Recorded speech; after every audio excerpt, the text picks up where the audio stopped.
Up next is the very first segment that looks at the current unstable political climate in the country and the impact of the 19th Amendment to the Constitution. If the two main political parties come together to govern the country, what will the impact on the country be? It is without doubt that if the two main political parties come together, this will indeed make the country and its people victorious. However, though this took place in the year 2015, a favorable situation as envisaged did not take place. What were the reasons behind this? When the government of consensus was established, were the conditions that were set by both parties honest and fair conditions that did not possess ulterior motives? Were both parties committed to fulfilling the promises that were made? The 1978 Constitution was introduced by President J.R. Jayawardena to ensure political stability in the country.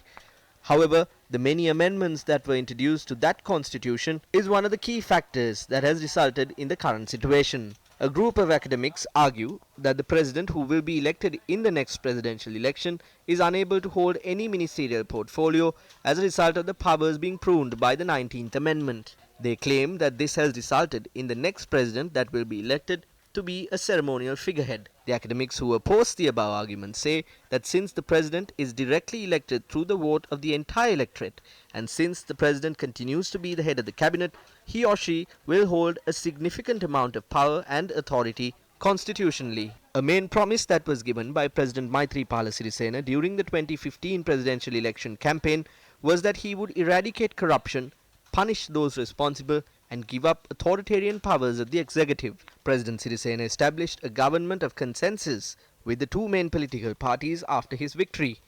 He appointed Ranil Wickremesinghe as the Prime Minister, the leader of the United National Party, which did not have more than 50 seats in Parliament at the time. Soon after taking office, without allowing any time to be wasted, President Sirisena agreed on constitutional changes to tackle corruption and also to relinquish certain powers vested with him.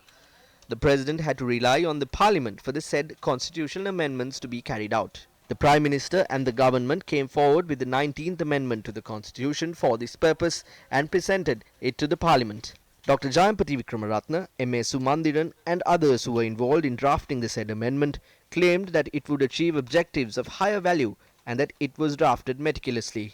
Is this the truth? Doesn't the fact that the 19th Amendment includes clauses that would not allow the Parliament to be dissolved before 4.5 years signify that there were ulterior motives behind it? The people who were involved in the drafting process have now accepted that this was a poorly drafted amendment.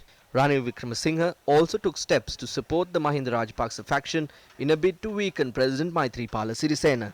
Though the UNP vociferously spoke about putting an end to corruption, they did not show any real interest to bring the people who were involved in corruption before 2015 to book. Ranil Wickremesinghe was not able to maintain the trust that is an integral part of a government of consensus.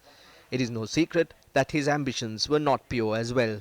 Can anything more be expected from a leader who has sacrificed the aspirations of the party, its popular leaders, the UNP supporters who have placed their trust in the party for over several generations, and even the country?